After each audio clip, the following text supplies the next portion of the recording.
Okay, so this is a quick tutorial on basic functionality of Excel for inputting, analyzing data, doing basic math functions, and statistics. So I've got two example data sets from students where they were tossing a ring towards a target, and they measured the distance for each of those tosses relative to the target center. So 0 means it's a perfect toss right in the center, and then some distance centimeter from that target for each of those tosses. We have two different data sets, so one with the dominant hand, one with the non-dominant hand. So if I want to do a computation, any sort of math in Excel where I want to add, say, I want the sum of the two distances, but I want that for every single cell. With a calculator, that would take me forever because I would have to do that 20 times. The beauty is for large data sets, which are often more than 20 quantities, maybe sometimes hundreds or thousands, I can do that really quickly in Excel. So if I wanted to do a sum operation, that's just the addition, I can do equals, and then I can just select this plus, and then select my next value, and then enter, and that's as simple as that. Now, the cool part about Excel is I can just click and hold this dot that's illuminated down at the bottom right of the cell, and drag that over the length of the series of data that I want to compute that for. And so when you're looking at these data, there's two places you can see the formula for each of the cells. So first one is in the formula bar right here. That's the obvious one. I can edit this if I'd like by just clicking there, or I can double click on this, and that will actually highlight the exact cells that are input into that formula. To exit out of a highlighted cell like this, if you click on something, it may accidentally include that cell in your formula, so the best way is just to press escape. But notice that if I just go down to some arbitrary value down here and double click on it, you can see that the formula was propagated throughout.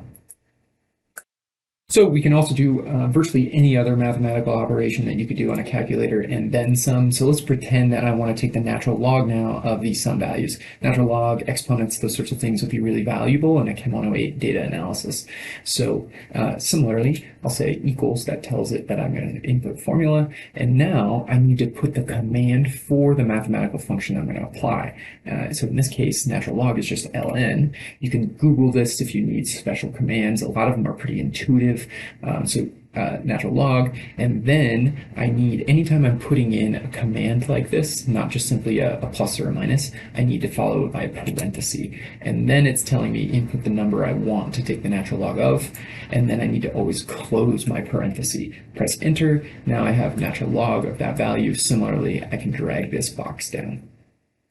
So Excel is one of the most useful tools for basic descriptive statistics, so things like averages, standard deviations, etc. So how do I compute those? Well, just like the natural log function. So if I wanted to compute the average distance for the 20 trials for each of these data sets, then I'd like to type in first what it is that I want to compute, just so that it's clear to me, and then place the formula where I want that value to be computed. So if I'm computing it for the distance, then it probably makes sense to put it underneath the distance. I'll put equals average is the command for mean, and now it's telling me number one, number two in the series that I want to average. So I can just click and hold and drag, and then close the parentheses, enter. Now I have the mean for those data, so I can double click, I can see the average is computed over that.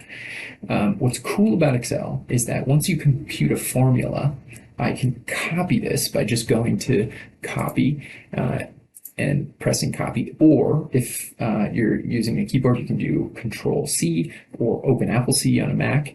That copies not just the value, but the formula.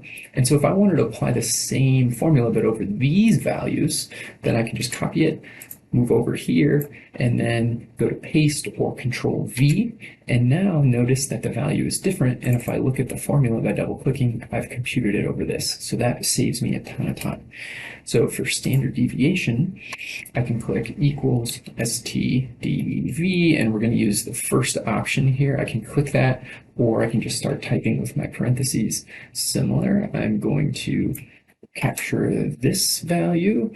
That's my standard deviation. Remember, mean is the average of these values, and we can use the mean to compare to a known value to evaluate the accuracy. So the known value here, or the true value, would be 0, right? That's the center of the bullseye. And so any value away from 0 means that's the average distance you threw it away from the center. Standard deviation comments on the precision, which is the reproducibility of the measurements. So if you threw 20 times, what was essentially your average spread away from the center? And standard deviation is useful, but it's not super useful unless you know what the mean is. A better, sort of more intuitive proxy for that is the relative standard deviation, or RSD, and this is noted in a percentage. And so to compute this, it's very simple. It's just the standard deviation divided by the mean. So I can just do equals, and then click my standard deviation, backslash for divide, then this value, click enter. And since this is a percentage, I need to multiply this by 100. I can either do that in the formula itself by just typing times 100 here, or I can just go up to number over here and choose percentage, and that automatically multiplies by 100. The last thing that's really handy, or one of the last things, is sometimes you have big data sets, and in this case we have, it's very obvious that we have 20 numbers here, but sometimes it's not obvious, and you want to know for various reasons how many values are there. To do that, you can do equal count, parentheses, and then just select the range of data, and it will return the total number of entries, in this case 20. Another thing that's useful is, say, max. You want to know the max value in the series of data.